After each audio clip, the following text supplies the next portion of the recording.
ہماری زبان میں مذکر مؤنث کا معاملہ ایسا گڈھب ہے کہ اس کا منطقی جواب نہیں دیا جا سکتا۔ میں کھانے پینے کی چیزوں کی بات نہیں کر رہا ہوں کہ دہی ایک علاقے میں کھایا جاتا ہے اور دوسرے میں کھائی جاتی ہے، عام لفظوں کی بات کرتا ہوں۔ اسی چیز کو حقی صاحب نے ایک انتہائی لطیف طریقے سے ایک مضمون میں بیان کیا ہے۔ ایک لفظ درد اس مضمون کا عنوان ہے۔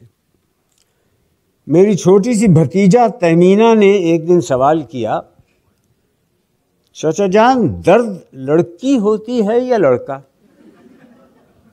میں نے کہا لڑکا۔ وہ بولی کیوں؟ میں نے کہا درد اٹھتی نہیں اٹھتا ہے، اور اچھی ہوتی نہیں اچھا ہوتا ہے۔ اس نے حجت کی کہ درد کو لڑکا کیوں کہتے ہیں؟ وہ شاید کہیں درد کو مؤنث بولتے سنائی تھی۔ میں نے کہا اس لیے کہ وہ شریر ہوتا ہے، تنگ کرتا ہے۔ لڑکیاں تو شرارت نہیں کرتی، وہ تو تکلیف نہیں پہنچاتی، آرام پہنچاتی ہیں نا۔ وہ بولی مگر تکلیف تو لڑکی ہے اور آرام لڑکا۔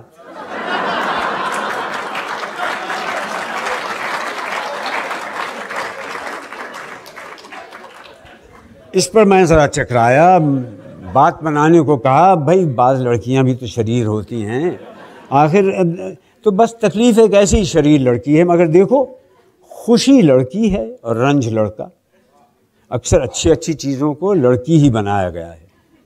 اس پر وہ کچھ سوچ میں پڑ گئی، پھر بولی اچھا تو ان چیزوں کو لڑکا اور لڑکی کون بناتا ہے؟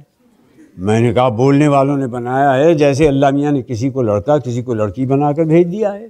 کہنے لگی وہ تو اس لیے بناتے ہیں کہ بڑے ہوں گے تو ان کا بیاہ ہو جائے گا، تو کیا درد اور تکلیف کا بھی بیاہ ہو سکتا ہے؟ اس کی منطق میرے لیے خاصی ٹیڑھی کھیر بن گئی تھی۔ پہلے تو میں فقط ہنس دیا ذرا مہلت لینے کے لیے کہ کوئی نکتہ سوجھے تو اس کو کچھ بتاؤں، کچھ نہ کچھ تو مجھے کہنا تھا۔ میں نے کہا ہاں ہو سکتا ہے، بلکہ ہوتا ہے، جسمانی درد کا دلی تکلیف کے ساتھ جوڑ لگتا ہی ہے، دونوں ایک ہی ذات کے ہیں۔ تہمینہ پوچھنے لگی پھر کیا ان کے بچے بھی ہوتے ہیں؟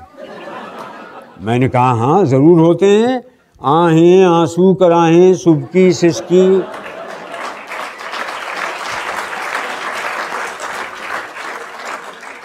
انہی کے بچے تو ہیں۔ آنسو کو شاعر لوگ شریر لڑکا ہی بتاتے رہے، آنسو ٹھہرتا نہیں، گھر سے نکل پڑتا ہے۔ وہ بولی ٹھہریے ٹھہریے، ایک آنسو کو چھوڑ کر یہ تو سب لڑکیاں ہی لڑکیاں ہیں، آہیں کراہیں توبہ اف سسکی۔ میں نے کہا کیا مذائقہ ہے، ان کے لیے کوئی جہیز وغیرہ کا انتظام تو کرنا نہیں پڑتا۔ اب اس نے پوچھا کہ انہیں پہچانتے کیسے ہیں کہ کون لڑکی ہے اور کون لڑکا؟ میں نے کہا ایسے ہی جیسے آدمیوں کو، یعنی نام سے۔ اب کسی کا نام شاہدہ ہے تو وہ لڑکی ہے، اور شاہد ہے تو وہ لڑکا۔ شاہد کی طرح زاہد، قاصد، والد، مرشد، قائد سب لڑکے شمار ہوں گے۔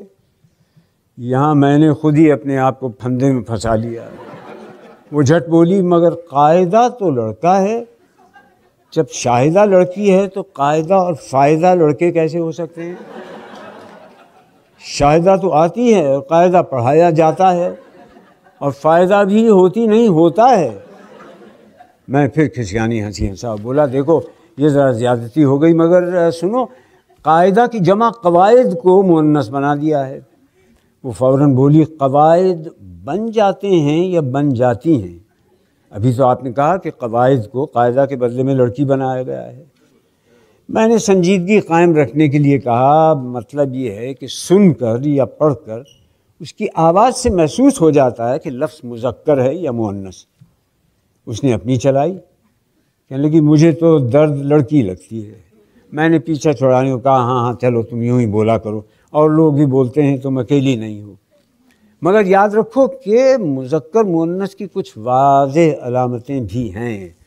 مثلاً یہ پر ختم ہونے والے جتنے لفظ ہیں تم دیکھو گی مؤنث ہوں گے، اور الف پر ختم ہونے والے لفظ مذکر، جیسے امی ابا، نانا نانی، مرغی مرغا، کنگھی کنگھا، بکرا بکری، تمہاری چچی میں تمہارا چچا۔ تہمینہ پھر سوچ میں پڑ گئی، بے حد حجتی واقع ہوئی ہے۔ بولی تو بھائی کو بھائی کہنا تو غلط ہوگا۔